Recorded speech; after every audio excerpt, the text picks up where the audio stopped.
हैं। तो सबसे पहले हम बात करते हैं ऑर्गेनाइजिंग का मीनिंग क्या है। तो सबसे पहले मैं आपको बता देता हूं कि ऑर्गेनाइजिंग मैनेजमेंट का सेकंड फंक्शन होता है, क्योंकि सबसे पहले किसी भी ऑर्गेनाइजेशन के अंदर हमको क्या करनी होती है, प्लानिंग करनी होती है। प्लानिंग के बाद क्या आता है, ऑर्गेनाइजिंग आता है। प्लानिंग फॉर एग्जांपल, आपने एक बिल्डिंग बनाने का प्लान किया, आपने उसका नक्शा तैयार करवाया, मैप तैयार करवाया किसी आर्किटेक्टर से, उसने मैप बना के दे दिया।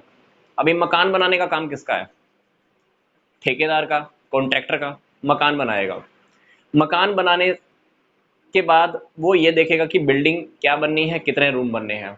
बिल्डिंग बनाने का काम उसका है, अभी वही स्ट्रक्चर पूरा वही रेडी करेगा। इसी तरह से किसी भी बिजनेस के अंदर, किसी भी ऑर्गेनाइजेशन के अंदर क्या होता है, प्लानिंग हो जाने के बाद अब डिपार्टमेंट वालों की रिस्पॉन्सिबिलिटी होती है, ड्यूटी होती है कि हमको ऑर्गेनाइजिंग करना होता है, उसका एक स्ट्रक्चर रेडी करना होता है, काम करने का हमको एक संगठन तैयार करना होता है, that is called the organising. मतलब प्लानिंग के बाद जो हमारा सेकंड स्टेप है वो क्या है, ऑर्गेनाइजिंग है। तो ऑर्गेनाइजिंग का मीनिंग आई होप आपको बहुत अच्छे से रेडी आ गया होगा, समझ में आ गया होगा।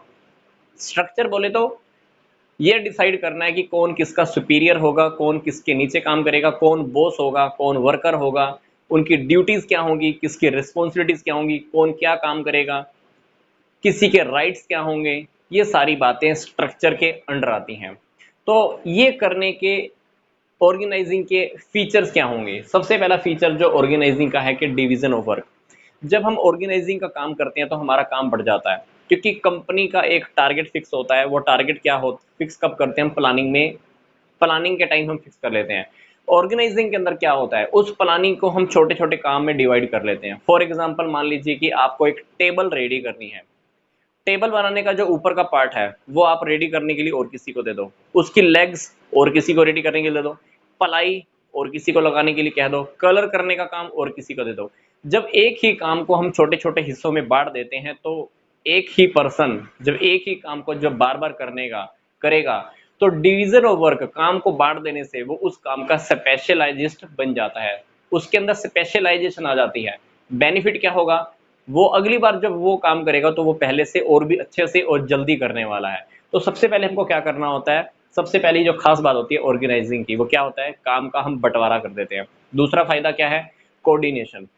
कोऑर्डिनेशन पैदा करना होता है सभी डिपार्टमेंट्स के बीच में, ताकि सभी लोग एक दूसरे की हेल्प से, एक दूसरे की सहयोग से काम कर सकें।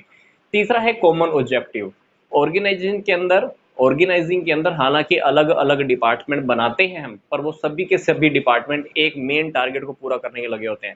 चाहे आपके 10 डिपार्टमेंट बने हैं, वो सभी 10 के 10 डिपार्टमेंट किस टारगेट को लगेंगे, जो हमारा मेन टारगेट रहेगा। तो कॉमन ऑब्जेक्टिव को पूरा करने के लिए सभी लगे होते हैं। फिर दूसरी चौथी बात आती है प्रियोरिटी ऑफ पर्संस।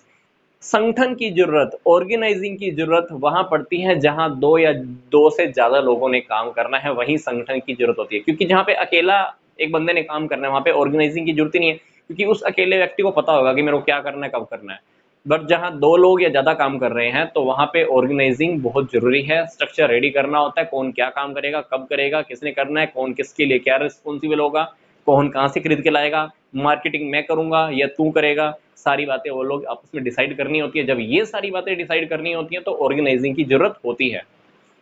फिर बात आती है कि well defined authority and responsibility. Organising के अंदर हम डेफिनेटली एक स्ट्रक्चर रेडी करते हैं। टॉप लेवल मैनेजमेंट में कौन होगा, मिडल लेवल मैनेजमेंट में कौन होगा, लोअर लेवल मैनेजमेंट में कौन होगा, वर्कर्स सबसे नीचे प्लेटफॉर्म एरिया में होते हैं। तो इसलिए हम सबकी अथॉरिटी और रिस्पॉन्सिबिलिटी, सभी के अधिकार और कर्तव्य, उत्तरदायित्व हम पहले से फिक्स कर देते हैं। छठी बात आती है सुपीरियर सबॉर्डिनेट रिलेशन। हम उनको ये भी क्लियर कर देते हैं कि बॉस कौन होगा, वर्कर कौन होगा, उसके नीचे कौन काम करेगा, किसने किसकी बात माननी है, किसी को फीडबैक देनी है तो फीडबैक किस चैनल से आगे पहुंचानी है। टॉप लेवल मैनेजमेंट तक बात पहुंचानी है तो पहले बात किसके पास जाएगी, फिर किसके पास, फिर टॉप लेवल के पास कैसे आएगी। तो उनके रिलेशनशिप हम पहले से फिक्स कर देते हैं। सातवीं बात, it is a universal process. Organising का काम ऐसा नहीं है कि एक बार आपने कर दिया खत्म हो गया, नो, आपको बार बार ऑर्गेनाइजिंग करना होता है। यूनिवर्सल प्रोसेस है, हर जगह पे आप चाहे कहीं पर भी जाओ, घर हो, स्कूल हो, आपको हर जगह पे ऑर्गेनाइज तो करना ही होता है। बिना ऑर्गेनाइज करिए आप आगे काम भी नहीं कर सकते। स्कूल के अंदर एग्जाम्पल लगा लीजिए, स्कूल के अंदर प्रिंसिपल की जगह फिक्स होती है, टीचर की जगह, पीएन्स की जगह, स्टूडेंट्स की जगह। तो यूनिवर्सल प्रोसेस है, सार्वभौमिक है, हर जगह पे ये अप्लाई होती ही है। It is a part of management. Management का सिर्फ एक पार्ट है देखा जाए तो, क्योंकि मैनेजमेंट की एक प्रोसेस पूरी होती है। पहली पार्ट कौन सा होता है? प्लानिंग। प्लानिंग के बाद हमको क्या करना होता है? ऑर्गेनाइजिंग। ऑर्गेनाइजिंग के बाद स्टाफिंग। स्टाफिंग के बाद डायरेक्टिंग, देन कंट्रोलिंग। तो देखा जाए ऑर्गेनाइजिंग मैनेजमेंट का एक पार्ट है। Last, dynamic. ये ऐसी नहीं है कि चेंज नहीं होता है, ऑर्गेनाइजिंग चेंज होता रहता है, ऑर्गेनाइजेशन का स्ट्रक्चर भी चेंज होता रहता है। फॉर एग्जांपल एक एम्प्लॉय हमारी कंपनी को छोड़ के चला गया, हमको उस जगह को भरना है, कोई नौकरी लेने को तैयार नहीं है, तो हम क्या करेंगे? उस डिपार्टमेंट को या उस पोस्ट को क्या कर देंगे? खत्म कर देंगे, या उस पोस्ट के ऊपर किसी नए पर्सन को अपॉइंट कर देंगे। तो ये डायनेमिक प्रोसेस है, ऑर्गेनाइजिंग फिक्स नहीं होती है, ये टाइम के अकॉर्डिंग बदलती रहती है।